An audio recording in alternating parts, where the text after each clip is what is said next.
Hello, this is Community Unity Now, the D Tycoon Show. I am Trudy Leong, Administrator of the Rogers Park Chamber of Commerce.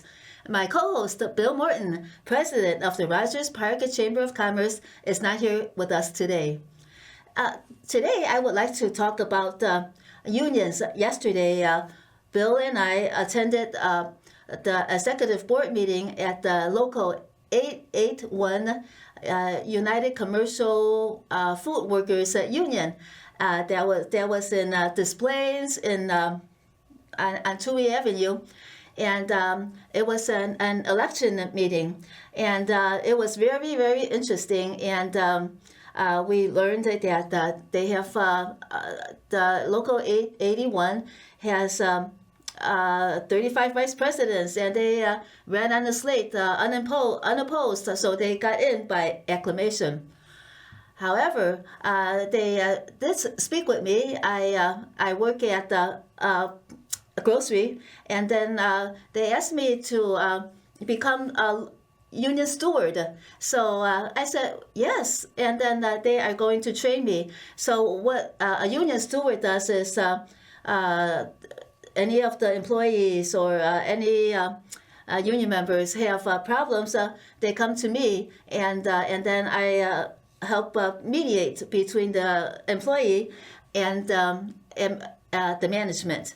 And I have never done that before, but I have seen friends that have done it at another store that I worked at. So, and they said that the store that I work at has not had a union steward. I don't know if they have never had one ever, or they had one before, but they don't have one now. I have been there for a couple of years, and there has never been a union steward at that store. There has been a union representative of local 881, and she likes to visit and ask us if there are any problems, and then sometimes she would sit in the break room for about maybe 2 hours and do her work on her laptop. And then if any of the employees want to talk with her, then they could. But recently, she moved on to another position, I guess, and then we have a new union representative. So union representatives are different from union stewards. And union representatives are, they go from store to store, but a union steward is actually situated at the store.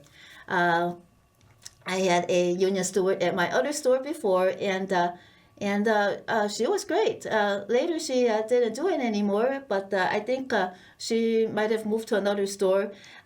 Who knows? She was there helping her fellow employees, and she was really great with people.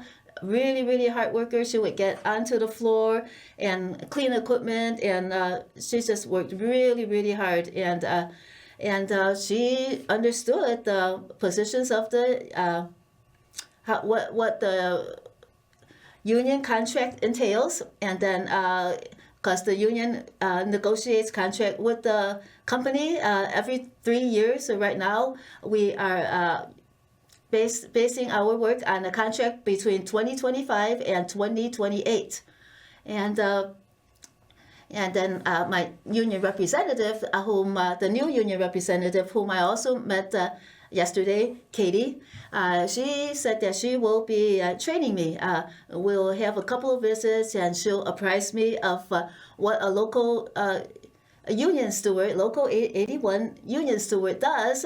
So that will be my training. We will be meeting, and then she'll let me know what we could do in different situations, I guess. And then she promised me a copy of the local 881 Constitution and bylaws too, because of course I'll have to understand that better. I think I saw a version of the contract. It might have been the original. It's about 40 pages long, but 40 pages isn't that bad because it's not very, very tight, small print. So I encourage our viewers, if you have any problems at your work location, always reach out to people who could help, be it your union representative or any other resources. Even if your work location does not have a union, reach out to other places, your friends who are in unions, who could recommend just a union person to speak with you, because they could give you ideas about what resources are available to you. Let's say you got fired, or there was a misunderstanding between you and a coworker, and then and then maybe you were reprimanded, or you were disciplined. Let's say written up or suspended for something, and you felt that it was an unjust suspension or write-up. Of course, just never take anything sitting down. If you felt that you have been treated unfairly, contact your union person. If your work location does not have a union person, ask somebody else's union person to give you resources, because unions are there to help the workers as best as they could in whatever capacity they are allowed to help. And then you could always reach out. Even if you are unable to reach out to a union person, but I am sure that you can reach out to your union person or someone else's union person, always go and find somewhere else. Even if it means going to your library to ask the librarian, because they have many, many resources. Or to your local nonprofit. Let's say you are an ethnicity and you have an organization. For instance, I am Asian, Chinese, and then there's the Chinese Mutual Aid Association. If I were to maybe not speak the language well or have some problems, I could go to the Chinese Mutual Aid Association. There are also mutual aid associations in the major Chinatown, the mainstream Chicago Chinatown at the Cermak and Wentworth. The Chinese Mutual Aid Association, of course, is in Uptown. But this is just an example. Let's say you're Lithuanian. Find the mutual aid associations that would help you. And you have to get your potentials out there. Don't be afraid to ask. Don't be afraid to research. For instance, I actually asked the Romanian American community mutual aid association. Let's see, Romanian American Community Organization, something like that, to help me with some paperwork, LIHEAP and all that. Even if the organization is not your race or ethnicity, you can still ask, because nonprofits are there to help. For instance, Bill Morton and I, we are at the Rogers Park Chamber of Commerce, and we get calls all the time about helping people find jobs, residents, even people who are out of our immediate Rogers Park neighborhood area. They might be in Edgewater, in just outside where it's not technically Rogers Park. They still come to us and ask for help, be it the landlord-tenant issues. If you have an issue that you need resolved and you don't know where to find a resource, you should always find your local nonprofit and talk with them about it, because they will know how to steer you in the correct direction to find a resolution to whatever problem you are having. We had an issue one time with a local resident at a senior home. She was having an issue with breathing. She felt that she was stifling under some neighbor who was smoking in the apartment, and the apartment walls did not keep that smoke out of her apartment. So we actually brought her an air purifier, and she was so grateful for that. That, it's people are there to help, and then you just reach out and find someone to ask a question, and that person will also find other resources to help you as necessary. When people come to us with the landlord-tenant issues, then we find organizations that help address these issues. There are people that are trying to find rentals, and or they have a problem paying their property taxes. We have so many contacts and experts that could help. We have lawyers that could help.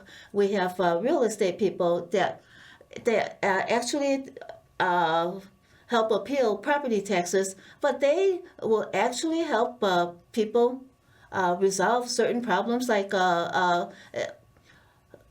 property taxes. They will go out and help the residents file their own property tax appeal. They're not. Some people, we really appreciate them. They are a member of our chamber, and even though they are in the position to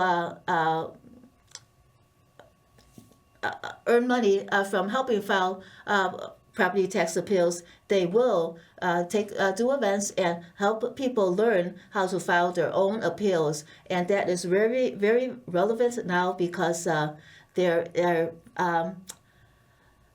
property tax assessments have gone up for many of our residents, and they have gone up very steeply. There are also people who need food, and then those people will come to us and ask where can they find resources for food. There are of course the local food pantries, and then there are other people that come to us and ask where could they donate food and where could they actually help people get food that they need, because they are concerned about seeing homeless people, and they are also concerned about they themselves being in a position to help out people with food, and they come to us and then find ways to ask us if we could direct them to a resource where they could actually donate time or donate food. So any problems that you have that you're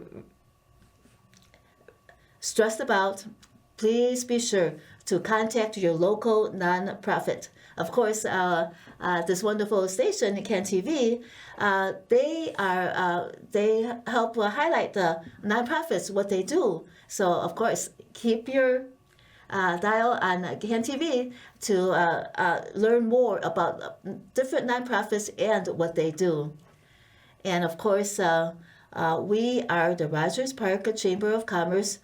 Bill and I have been working together for almost 10 years now, and we have been active in advocating at the City Hall. That was my first day of my internship, going to City Hall to advocate on behalf of the Carolyn Hedger Apartments senior building seniors who were going to lose their community room because of a nearby construction development.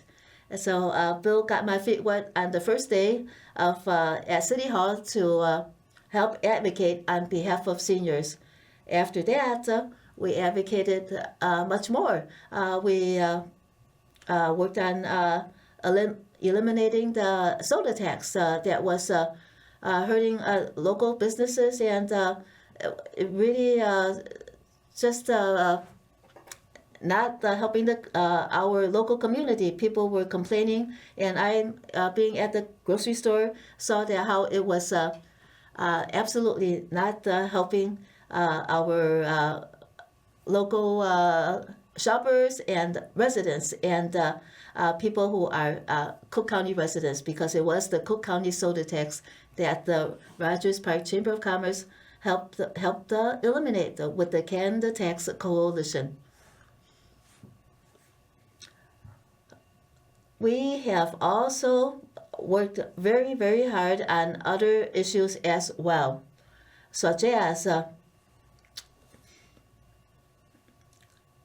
helping our local businesses, of course, because if you are a local business, please consider joining a chamber, reaching out and seeing what resources there are available for you. Of course, there is the Business Affairs and Consumer Protection Agency, which is the City of Chicago. And they, of course, BACP helps businesses establish themselves and become registered and become legally able to do business in Chicago. But of course, there are other resources that businesses need. They need to learn how to write bylaws and get a bank account and register with the Secretary of State. Well, then come to us, the Rogers Park Chamber of Commerce. If you're in Rogers Park, by all means, come to us. If you are a little farther away, please still come to us. Our phone number is 773-850-0049. And our website is rogerspark.cc. All in one word. .cc, rogerspark.cc. CC means Chamber of Commerce. Ron, tell us about what you do. Well, as a publisher of Chicago Street Journal, I'm also the chair of Black Wall Street Chicago, and we use the newspaper as an organizing tool to help develop community initiatives. Mm-hmm. As I was talking earlier about how nonprofits and different resources help the community. Tell us about how Black Wall Street helps your community and what community that is. Well, we basically help to sustain and increase businesses in the area by using the newspaper to help promote them. We have Target 75th Street on the south side of Chicago, which is designated as a Black Wall Street district from State Street to Stony Island. However, our focus is from State Street to Cottage Grove. And what we do is work with the businesses to help to identify their market share and to do more like help with commercial development and trying to acquire the vacant properties along 75th Street. So you try to help prospective business owners acquire property to establish their businesses? Is that what you mean? Oh, yes, and also to identify with the community to help sustain those existing businesses as well. A couple of weeks ago, there was a Buy Black on 75th Street, in which it brought out a lot of people to help support those businesses that are existing, and also businesses from around the city as well. You said before that sometimes when other businesses arrive and then the black dollar does not stay within the black community, and that hurts the community. Yeah, so that is one purpose of it. There is facts that the dollars within the black community probably do not stay within it no more than about 20% compared to other communities. So we're trying to close that gap to make it more accessible to those businesses and for the community to focus in on supporting those businesses to try to close that wealth gap. And that wealth gap often derives from the lack of generational wealth as well. Yeah, right, and that generational wealth sometimes is not pushed as much as it should. You're looking at influx of other folks that kind of see that land gap. For example, there is a lot of vacant stores, storefronts, and a lot of them that stay vacant. They stay vacant based on it's a tax write-off, so it limits the growth of turning that I can say the wealth or the generation of wealth back into the community. So how could we address that? Because if the money's not there, but is there a way to close that gap, even in increments? Well, we are. There are many different organizations that are focused on that. You have the Greater Chatham Initiative, the Chatham Business Association, the Park Manor Community Council. You even have the aldermen. All of them are addressing that. For example, the Buy Black that was promoted on 75th Street a few weeks ago. And that was trying to help that, but it definitely have to be more like a long-term strategy because that generational gap has somewhat has not been focused on as much as it could. Well, yeah, you were raised in the Robert Taylor homes, and then you were actually a part of the Black Panther Party and how they brought resources and actually implemented the resources in the Black community. So tell us about that. Let's say that if there were an organization that did like what the Black Panthers did right now, doesn't that build community wealth and because they're taking care of the community, addressing problems, and then how do you see it? Well, the Black Panther Party at first started off as more of the Black Panther Party for self-defense. And from that self-defense, it developed more like a 10-point platform to address the overall community. Even as of today, there is what you see, what you would call the food stamps, for example. It derived from the Black Panther Party starting food given to children, the medical centers. There wasn't no medical centers. So the Black Panther Party did push the word of revolution, but it also knew that it had to have survival techniques as well. So you cannot fight for the good of the community if you're not fed or if you don't have good health.